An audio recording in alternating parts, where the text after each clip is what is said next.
So we are here today for Latin Business Today and Sports Business Institute with Bill Kulik. Bill, is William? Do you prefer either one? Bill, William? You can go with either. You could go with BK, which my parents call me. They go okay. Because Dad's Bill. I see. Or you could go with what the ball players call me. Believe it or not, none of the ball players know who Bill Kulik is or William Kulik or BK Kulik. They know me as the Gringo Malo, the badass white guy. I love that. It was a nickname given to me by David Ortiz after Sammy Sosa used his illegal bat. Oh. And, my broadcast partner was defending Sammy because Major League Baseball suspended him. And I have sound effects on my computer, and I hit one of them, and it said, "There's no crying in baseball." And he went, "Ese Gringo Malo." And David Ortiz said, "I like that, Gringo Malo." And it stuck. Once David said it was Gringo Malo, it's Gringo Malo. So. There you go. Well, you can't dispute what Big Papi says, right? No, exactly.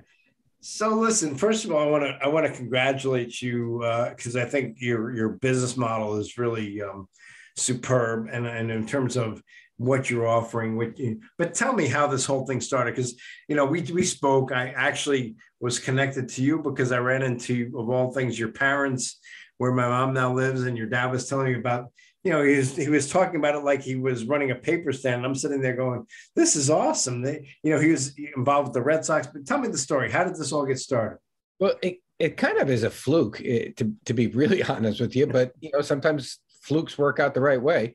I was in the let's say at the TV radio industry. I was working for what is now known as Comcast. At the time, it was American Cable Systems. Okay. And we were having one of our corporate retreats that took us through Fenway Park, and you got, a backstage tour of Fenway and all that sort of stuff. I've been there. Yep, done that tour. Yeah. And as we're going through the tour, Dan Duquette has just traded for Pedro Martinez. Okay. And he is kind of yelling at his staff saying, and I think Pedro is actually going to pitch against Roger Clemens and the Yankees. Mm-hmm. And he's upset that they have no Hispanic initiative, the Red Sox. And I've got this superstar, and we're not doing anything with it. And I swear to God, broke away from the group. Mr. Duquette, I think I can solve your problem. I'm in the cable TV industry. I'm fluent in Spanish. I'm an ex-baseball player, blah, blah, blah. And he said, "Son, sit right down." And we cut a broadcast deal to get the Red Sox up and going on the back of an envelope watching the game that night. Nice. I can remember coming home and telling my dad that I was about to do this with the Red Sox. He goes, "The Red Sox aren't going to call you." And the next day they called, and it kind of grew from there, and then goes from Boston to the Phillies, and now we're even doing the Eagles. So, okay, but let's back it up one step farther, if you will, because I'm kind of embarrassed the fact that I took 3 years of high school Spanish and probably know like 5 words, cerveza being one of my favorites. But that's a good one. How did this all come up? I mean, obviously Spanish is second nature to you now, but you're from Rhode Island, right? I'm from, yes, but my dad gets transferred around the globe. Okay. And so he spent time in Singapore, Hong Kong, all over the place. But there are 10 significant childhood years in Buenos Aires, Argentina, Bogota, Colombia. And so I've never really had any formal Spanish classes like everybody else. But if you want to play kickball, you've figured it out and that sort of thing. So my Spanish is in many ways grammatically incorrect a lot of times. I see. But it actually fits in really well with the nickname we were just talking about, the Gringo Malo. "Oh, isn't that funny the way he said such and such?" And the other thing that kind of fits into that Gringo Malo part of it is most of my Spanish is coming from South American countries, yet most of the Latinos in the U.S. tend to be Mexican, Puerto Rican, or Dominican. Right. And those 3 countries speak differently. Okay. And quite frankly, each one of them speaks differently. So when you mix in what I've learned from them, combined with my, I don't know what you want, growing up training in South America, you put the two together and you have a mixture of Spanglish and Spanish and a little Dominican, a little Boricua, and it all kind of just mixes together into the Gringo Malos. Wow.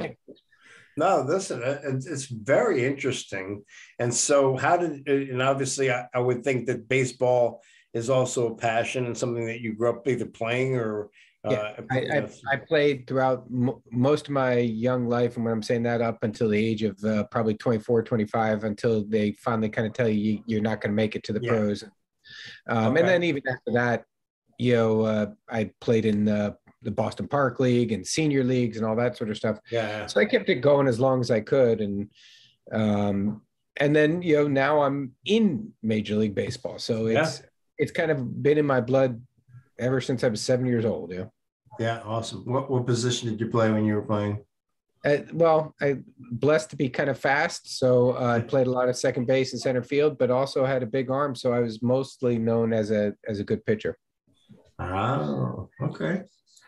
All right. So, we'll get into the state of the game in a second, because obviously there's a lot going on with the lockout and with the commissioner, who actually know and has spoken to a program that I run at Manhattan College. But, I'm old school. I'll be honest with you, Bill, I'll be upfront with you. I'm an old school guy. I don't even like the DH, but I mean, I get it. I understand, the need for certain things, but please tell me. So, this started in Boston. How did it migrate to Philadelphia? Well, migrates to Philadelphia we were definitely pioneers. There's no doubt about it. I mean, this is starting in 1993-ish and goes full-time into the broadcasting in 2001 with the Red Sox. I'm trying to do the math here. In 2005, I get approached by a venture capital group out of New York called Palladium. Okay. And they were doing a lot of significant investing in Hispanic ventures, not just sports ventures, concerts, and all sorts of Hispanic media-driven things. Yep. And so they basically buy Spanish baseball, and then they ask the idea at the time was to go acquire as many baseball rights as we could. And we did. We acquired the rights to the Washington Nationals, the Philadelphia Phillies, which is how I end up in Philadelphia, the Oakland A's, the Texas Rangers, I don't remember if they're Anaheim Angels at that time, but I think they were the Angels of Anaheim or whatever. Right. The San Francisco Giants. We had lots of teams that were going, and we were going to try to grow this into a big network. And we did it for about 2 years and just couldn't make it. It was interesting to see how the advertising world works. And believe it or not, at least from the Latin perspective, there really weren't national advertising dollars available. Even though we were doing okay with the 10 contracts, most of our advertising would be just Texas, just Miami, just Philadelphia. Yeah. And there weren't too many that would cross over the 12-team network. So we eventually Palladium decides to fold the venture. And when they fold the venture, I hung on to the Phillies and kept going from there. I see. Okay. What is, so tell me about some of the goals and aspiration. I mean, is the goal to grow what you're doing in Philly to other cities, obviously, I personally believe that the Latino market is still a hot market, that there are, obviously a ton of Spanish playing or Latino playing baseball players, as well as, audience. So what's the plan? There are two plans, and I'm not so sure as of today, December 9th, which direction it's going to go in. But one of the plans would be I still believe in the model that we were trying to build with Palladium. It didn't work at that time. Maybe we were too far ahead of ourselves. Yeah. So that possibility is still very, very much in the back of my head.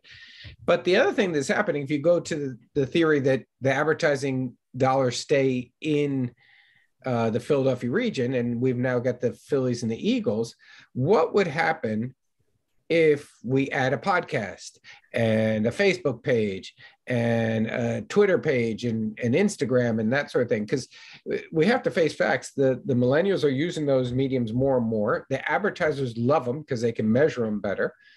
Right. So, the potential of just enhancing this with podcast and web pages and things like that may become a more viable, or certainly a easier stepping point to get us going. And then maybe you take that formula and say, okay, we're going to do this in Atlanta. We're going to do this in Miami. But the first step is to do it well in Philly, and then see where it goes from there. Great. Listen, I think it's really, really intriguing. And I also think it's warranted and needed. So I give you great props for doing this. And obviously as a business model and somebody who is, kind of ingrained in the sport and with this broadcast, why don't you say something, if you wouldn't mind, to our Spanish speaking audience about the baseball, and we'll kind of get into the state of the game in a second after you do that. Well, I could kind of do how I finish my broadcast. That'd be great. I finish my broadcast every night by saying, cierra la puerta, ponga seguro, apaga las luces, te veo mañana en el play, which in short means close the door, lock it, turn off the lights. I'll see you tomorrow at the baseball park. Yeah, I love that. All right. I have this recorded and I will try to memorize that. But tell me now, as a baseball fan, because obviously you're a baseball fan, what you think, this current situation with the lockout and everything else that's going on is what's the end game here? I don't have any inside information, so please put that out. So what I'm telling you is pure opinion and kind of me trying to read the tea leaves. There's a lot of money at stake here. Yeah. And I can't believe that there's going to be anything, any huge delay to the season. I could see a scenario where they have to start late or something like that, but I don't even think it's going to get to that, because I don't think the differences are that far apart. So one side or the other is going to have to give in. Right. And once that first side gives in, then I think the second side does their giving in, and it will snowball. And if I'm understanding things correctly, this is really the players wanting to get more or better compensation for the younger players, and the owners wanting some sort of control measures over the total dollars being spent. Right. And now I am a little concerned of, it's interesting, like at every Eagles game I've been to this year, I'm going to say they're announcing sold out stadiums. We might have 60% of the people in the seats. Yeah. I think the way the consumer is consuming sports in general has changed dramatically. And I think it has changed forever. I don't think it's a fluke. I don't think this is COVID and I'm scared about my mask and all that sort of stuff.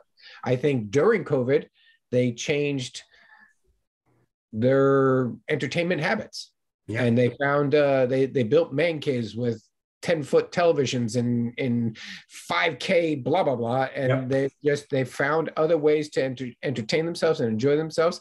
And so they may be still consuming the sport, but I don't think they're consuming it live. So whatever collective bargaining agreement we come up with here, I think is going to be a challenge, because I don't believe the baseball financial world is the same. And I think that's part of the problem. The owners are saying the finances aren't the same, and there's so much distrust between the two sides.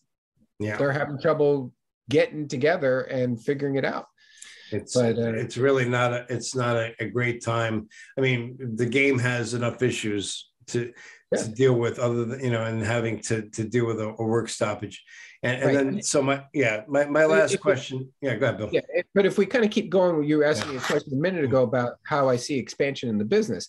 I'll tell you one thing that I have definitely noticed. Yeah. We have so many of our listeners tracking us and listening to us on Instagram and Twitter and that sort of thing, sending us messages, sometimes watching the game while tweeting to us and that sort of thing. Yeah. But they are consuming our highlights probably more than they're consuming the entire broadcast, which is good and bad. It's good because all of a sudden they're there and they're listening and all that sort of stuff. It's bad because they're not listening to the 3-hour broadcast. But I would then go to the players and owners and say, hey guys, you better watch out. Your audience changed the way they're consuming your product. And the day of the 3.5-4-hour game is kind of gone. Yeah. And so what do these guys want to do with it? while we do this. Now, I am trying to plug in my computer because it's telling me I'm on low battery. So, I hear you. No, it's okay. Take your time. While you're doing that, we haven't really talked about the Eagles or the football side. So you also do this for the Philadelphia Eagles, which has to be interesting. And talk a little bit about that. Yeah, and that presents its own set of challenges because you at the top of the show mentioned Latino ball players and all that sort of stuff. Yeah. There are virtually very few Latino football players.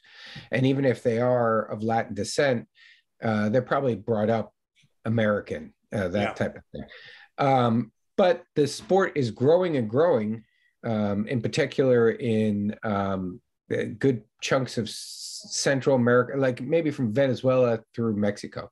Mm-hmm. So it is growing, but it has its own set of words, and a lot of them don't really translate. A quarterback and a touchdown and a tight end and a nickel defense, and so a lot of English is going into the broadcast. Gotcha. But, so I'm going to say it's growing. It's probably growing faster than baseball, but I don't know that it's anywhere near the baseball level. I mean, the love of baseball in the Puerto Rican and Dominican audience is just out of this world. That's interesting. Very interesting. But I would say football might be growing more rapidly, but it has more room to grow. Yeah. Okay. And that it makes sense. So I have to ask because I grew up on Long Island. I didn't move around like you moved around different countries, obviously, your family and stuff. And so I don't know if you have a specific rooting interest. I mean, for me, I'm burdened with the fact that my DNA has Jets, Mets, Islanders, Knicks, and that's I can't shake that. And I tried not to pass that down to my son. Unfortunately, he took them all on. And but how about you? Is there a team you're passionate about? Like win, lose, draw. It's interesting because there's a little bit of three teams in me. There's the New York Mets because Dad's originally from Brooklyn. You did tell me that. Yeah. And my very first game is coming home on summer leave with my parents in 1969. And Dad takes me to Shea Stadium to see Tom Seaver play against the Cincinnati Reds. He told me the story. Yeah. And on my very first game ever, I catch a ball. Ball hit by Wayne Garrett of all people. So the Mets have a place in my heart. Mom is from New England, and we'd spend summers leaves in New England. Yep. And that's obviously Red Sox country. And so all my cousins were huge Red Sox fans. And that's Carlton Fisk and Butch Hobson and Rick Burleson and all those guys. Fred Lynn, Jim Louis Rice, Tiant. Louis Tiant. Some great teams there. Yeah. So there's a part of me that has the Red Sox. Then I get hired by the Red Sox.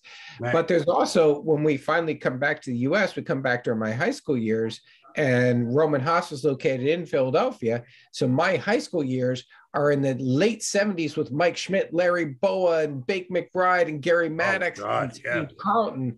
And those Philly teams were good. They were very good, yeah. Right. So there's a part of me that loves the Phillies. Yeah. So picking between the three is very, very tough. Yeah. But it also kind of lets me go one American League, one National League. Right. That type of thing. So. All right. Well, fair enough. Well, let's anything. Let's close with this. Anything that you can share with us that maybe we missed in terms of your broadcast, your schedule, all that stuff. I mean, obviously, you do every game for both Eagles and the Phillies. We do every game, which makes it hard on your family life. I'll tell you that. On the road a lot and that sort of thing. So that part of this job is difficult. It's not easy on your body. You have a night game, then a day game, then you travel. It can be a mess, but it's a labor of love. And I can tell you, I'm in it for the long haul. We are going to launch the podcast and everything this probably spring training, because my guess is the collective bargaining will have us plenty of news stories for us to chat about and everything. So we're hoping to launch the podcast in February, Marchish. And and then we're gonna rock and roll and see what happens in 2022. There you go. Well, listen, thank you for taking the time, Bill Kulick.